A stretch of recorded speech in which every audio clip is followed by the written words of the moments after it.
Una relación se rompe. No entremos en el porqué. Cada pareja tiene una historia diferente, pero una vez que la ruptura ocurre, sucede algo sorprendente. Dos cerebros que hace un tiempo eran la pareja perfecta, empiezan a recorrer caminos completamente distintos.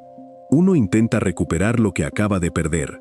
El otro intenta aprender a vivir con la decisión que acaba de tomar. Y lo más curioso es que ninguno de los dos controla del todo lo que está ocurriendo. Porque una ruptura no termina cuando alguien pronuncia las palabras. Para el cerebro, ahí es donde empieza el verdadero trabajo. Tiene que borrar expectativas, cambiar rutinas, dejar de esperar señales que llevaba meses o años recibiendo, y reconstruir un mundo en el que esa persona ya no ocupa el mismo lugar. Eso no ocurre de un día para otro, y tampoco ocurre igual en los dos lados. Empecemos por la persona que recibe la ruptura. Hasta hace poco, la otra persona estaba integrada en cientos de momentos cotidianos. El primer mensaje de la mañana, la llamada antes de dormir, el lugar reservado en el sofá, el restaurante de los viernes, la canción que siempre sonaba en el coche, y de repente, todo eso desaparece. Pero el cerebro no actualiza su mapa a la misma velocidad que cambia la realidad. La relación ha terminado. La predicción sigue activa. Suena el móvil. Durante una fracción de segundo, esperas que sea esa persona. Ves un coche parecido. Tu atención se dispara. Pasas cerca de un lugar conocido. Y tu mente completa automáticamente la escena con alguien que ya no está. No lo decides. Tu cerebro llevaba demasiado tiempo practicando esas asociaciones. Por eso una ruptura no consiste solo en perder a alguien. Consiste en descubrir, una y otra vez, que cientos de pequeñas predicciones ya no van a cumplirse. Y cada error de predicción produce un pequeño golpe. No uno enorme. Decenas al día. Ahí está una de las razones por las que el dolor parece volver sin avisar. No estás pensando conscientemente en tu ex. Ves su marca favorita en un supermercado. Escuchas una canción, hueles un perfume. Y el recuerdo aparece antes de que puedas detenerlo. El cerebro funciona por asociaciones.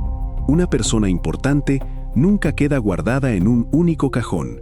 Queda repartida por lugares, sonidos, horarios, objetos y hábitos. Cuando la relación termina, todos esos caminos siguen conduciendo hacia ella durante un tiempo. Y ahora viene el primer descubrimiento importante. A veces no echas de menos únicamente a la persona. Echas de menos el sistema de vida que existía alrededor de ella. Piensa en una relación larga. No está formada solo por grandes momentos. Está hecha, sobre todo, de repeticiones. ¿Quién prepara el café? ¿Quién elige la película? ¿A qué hora se cena? ¿A quién llamas cuando algo sale mal? ¿Qué haces los domingos? ¿Dónde dejas el cepillo de dientes? Parece poca cosa, hasta que desaparece. Entonces la casa cambia de tamaño. El silencio suena diferente. El tiempo libre pesa más. Y actividades completamente normales empiezan a sentirse incompletas. Eso ocurre porque el cerebro había convertido a la pareja en parte de la estructura del día. No era solo alguien a quien querías. Era una referencia, una rutina, una respuesta probable, una parte del futuro inmediato. Después de una ruptura, el cerebro tiene que aprender de nuevo cuestiones muy pequeñas. ¿A quién contarle una noticia? ¿Qué hacer con una tarde vacía? ¿Cómo entrar solo en un lugar al que siempre ibais juntos? Incluso cómo hablar de ti mismo. Durante una relación, muchas decisiones pasan del yo al nosotros. Cuando ese nosotros desaparece, el yo no vuelve automáticamente a su forma anterior. Tiene que reconstruirse. Y esto explica algo que sorprende a mucha gente. Puedes saber racionalmente que la relación terminó y seguir sintiendo que una parte de tu vida está esperando instrucciones. Si te interesa descubrir por qué el cerebro tarda tanto en aceptar algo que la razón ya entiende, suscríbete y activa la campanita. Y ahora cambiemos de lado. Porque mientras un cerebro intenta recuperar un mundo que acaba de perder, el otro puede llevar meses desmontándolo por dentro. Desde fuera, quien rompe puede parecer la persona que tiene el control. Ha tomado la decisión. Ha pronunciado las palabras. Parece ir varios pasos por delante. Y muchas veces lo está. pero no porque la ruptura no le afecte, sino porque su proceso pudo empezar antes. En muchas relaciones, la persona que rompe atraviesa una etapa de duda previa. Un día piensa que debe marcharse. Al siguiente, cree que todavía puede arreglarse. Imagina la conversación, la aplaza, se culpa por pensarlo, busca una señal definitiva que casi nunca llega. Mientras la otra persona continúa dentro de la relación, quien duda puede estar empezando a despedirse sin decirlo. Eso crea una diferencia enorme. Los dos viven la misma ruptura, pero sus relojes emocionales pueden haber empezado en fechas distintas. Para uno, el final llega el día de la conversación. Para el otro, quizá empezó meses antes, durante noches de insomnio, discusiones repetidas o silencios difíciles de explicar. Esto no ocurre en todas las parejas. Hay rupturas impulsivas. Hay decisiones mutuas. Hay separaciones inesperadas para ambos. La ciencia puede describir tendencias generales. Nunca puede contar por completo la historia concreta de dos personas. Pero en muchos casos, quien toma la decisión carga con un tipo de dolor diferente. Culpa, alivio mezclado con tristeza, miedo a haberse equivocado, necesidad de explicar una y otra vez por qué tomó esa decisión, y una pregunta especialmente incómoda: ¿y si acabo de destruir algo que todavía podía salvarse? Por eso algunas personas vuelven después de haber roto. No siempre porque hayan cambiado de opinión, a veces porque necesitan dejar de sentir la incertidumbre que provocó su propia decisión. Y aquí aparece otro descubrimiento: quien es dejado puede luchar por recuperar a la persona. Quien rompe puede luchar por recuperar la seguridad de sentir que hizo lo correcto. Son búsquedas diferentes, pero ambas pueden mantener al cerebro atrapado en la relación. Una ruptura se cuenta con palabras emocionales: vacío, angustia, nudo en el pecho, dolor de estómago. Pero esas frases no son solo metáforas bonitas. El rechazo social y el dolor físico utilizan algunos circuitos cerebrales parcialmente relacionados. Eso no significa que una ruptura sea idéntica a romperse un hueso. Significa que el cerebro trata la pérdida de un vínculo importante como una amenaza seria. Y tiene sentido. Durante casi toda la historia humana, perder una alianza importante podía tener consecuencias reales: menos protección, menos recursos, menos apoyo cuando enfermabas, menos personas cuidando de tus hijos. Nuestro cerebro evolucionó en grupos pequeños, donde los vínculos ayudaban a mantenerte vivo. Por eso una pérdida social puede activar alerta, estrés y vigilancia. Duermes peor, comes demasiado o pierdes el hambre. Te cuesta concentrarte. Tu mente repasa la conversación buscando una explicación que cambie el resultado. Pero la explicación rara vez calma el sistema de inmediato. Porque el problema no es solo entender qué ocurrió.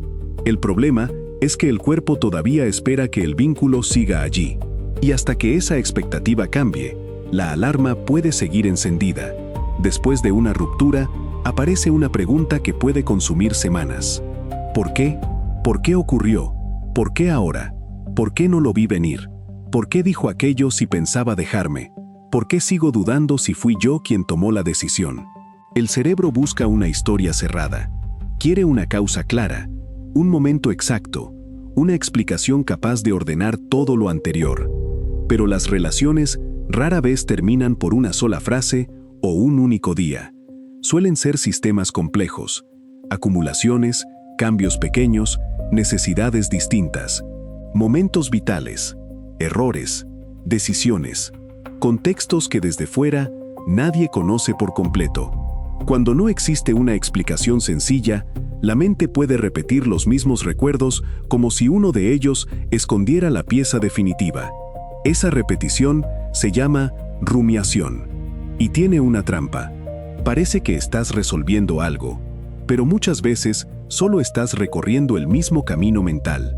La persona dejada busca la señal que le permita recuperar el vínculo. La persona que rompió busca la prueba que confirme que tomó la decisión correcta. Los dos pueden quedar atrapados mirando hacia atrás.